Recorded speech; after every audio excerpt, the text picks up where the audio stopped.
Hi, my name is Valerie, and I will talk about a case in Texas involving workplace sexual harassment involving Fossil Group Incorporated and a former employee, Nicole Harris. The central question here is whether Fossil knew or should have known about the harassment Harris faced and whether they took correct and promptive action. Nicole Harris joined Fossil as a seasonal associate in November of 2018, later becoming a regular sales associate. During her time there, she experienced harassment from Lennon Brown, an assistant store manager, primarily through social media messages and inappropriate workplace behavior. Despite feeling uncomfortable, Harris did not report Brown's conduct to management until after she resigned in early May of 2019. She mentioned the harassment to her coworkers, but it did not escalate to those with authority over Brown. The pivotal moment in this case revolves around an email that Harris claims she sent through Fossil's anonymous reporting system in the late of April 2019, detailing the harassment. Fossil contends receiving such an email, but acknowledges learning about Brown's misconduct from another source shortly after Harris resigned. The anonymous source was that Brown sexually harassed KK, another sales associate, through social media. And at the end of April, the third key employee told Zaborowicz that Brown might be sexually harassing KK. Zaborowicz asked the third key employee to tell KK to come talk to her, but KK did so only after Zaborowicz reached out directly to her in May. And that is another main point. So this is the timeline of the events that went down. So this is the incident timeline. Brown's inappropriate conduct persisted from December to April, involving explicit messages, compliments on Harris's appearance, and uncomfortable physical proximity at work. This is Harris's resignation that took place on May 2nd. Harris resigned, citing schedules, conflicts, and stress, effective May 4th. The management response. This is when they responded. On May 8th, Fossil store manager was informed by a third key employee about Brown's misconduct. The manager promptly contacted Harris and escalated the matter to Human Resources the following day. The investigation in action was the final timeline piece. Fossil conducted an investigation and terminated Brown's employment by the end of May, ensuring neither Harris nor another affected employee, KK, had to do work with him during this period.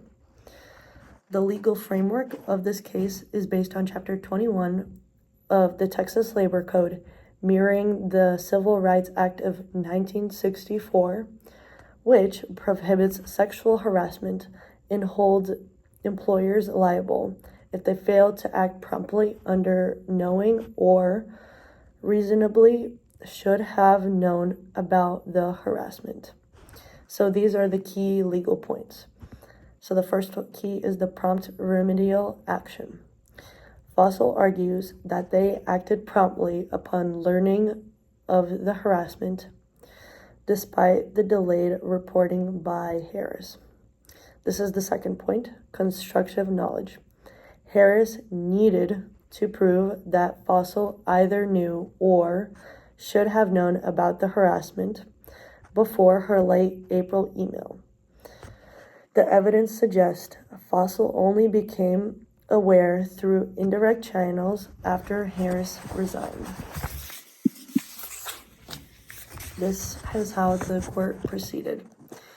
The trial court initially ruled in favor of Fossil, citing the lack of evidence that Fossil knew about the harassment before Harris's resignation and the promptness of their actions upon learning from it. Harris appealed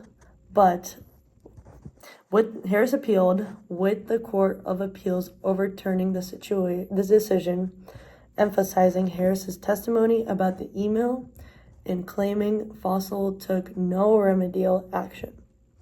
The case reached the higher court, questioning whether the lower courts correctly interpreted Fossil's liability under Chapter 21 of the Texas Labor Code. The conclusion of this is, despite the reprehensible nature of Brown's actions, the court finds Harris did not sufficiently prove Fossil's liability for his conduct. Fossil's actions, once informed of the harassment, were deemed prompt and appropriate given the circumstances. Therefore, the court reverses the Court of Appeals decision and reinstates the trial court's judgment in favor of Fossil, dismissing Harris's claims. So this is the background information and the basic facts.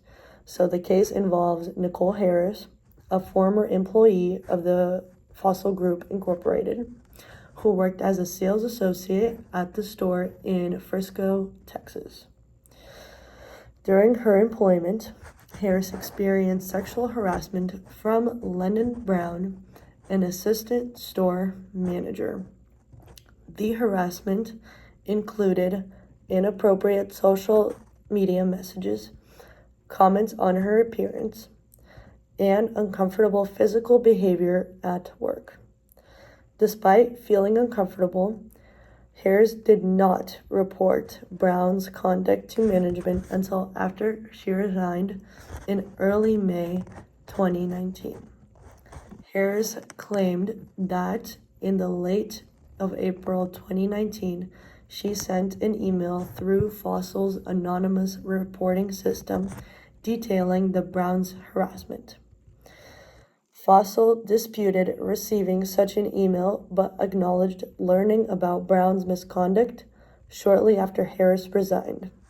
Also, it was stated that Harris did try to find the email that she sent, but could not find it when she said she sent the email. So the court ruling is the second point. The legal issue centered on whether Fossil Group Incorporated could be held liable for Brown's harassing conduct under the Chapter 21 of the Texas Labor Code, which prohibits sexual harassment. The court initially ruled against Fossil, stating that the Harris's testimony about the email constituted evidence that Fossil knew or should have known about the harassment and failed to take remedial action. However, the higher court, the Supreme Court, overturned the Court of Appeals decision. They ruled in the favor of Fossil, reinstating the court's trial's judgment. The Supreme Court held that Harris did not provide sufficient evidence that Fossil knew about the harassment before her resignation, or they failed to take prompt and appropriate action upon learning of it. So why does this case matter? So this is the significance of the case. This case is significant as it clarifies the legal standards under which employers can be held liable for workplace harassment under the Texas law. It reaffirms that for an employer to be liable, there must be evidence that they knew or reasonably should have known about the harassment and failed to take timely and effective action to address it. Furthermore, the case underscores the importance of timely reporting of harassment and the employer's duty to investigate and remedy such claims promptly.